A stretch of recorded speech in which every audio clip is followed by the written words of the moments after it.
Independent review has criticised the health service for being unresponsive and defensive when it comes to patient complaints.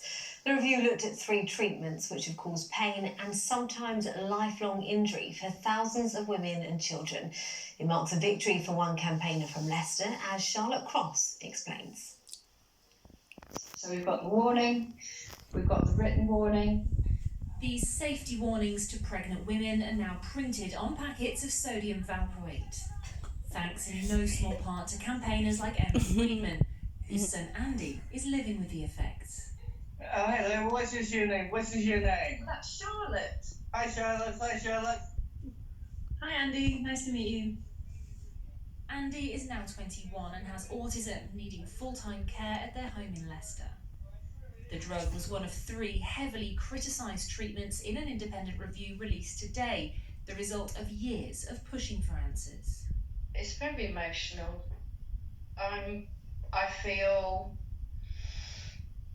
emotional that we've been listened to, that it has actually been written down in an official document, that this is being presented to the government. But at the end of the day, we need this to be implemented. Sodium valproate was considered alongside a hormone pregnancy test called Primados and vaginal mesh. And announcing the outcome of the review today, Baroness Cumberlege echoed Emma's call for action from the government.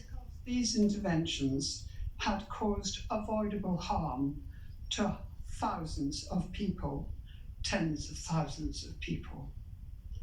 And I have to say, if this government and the healthcare system ignores our review and another medication, a medical device, damages people to the extent that we have witnessed, they will and should not be forgiven.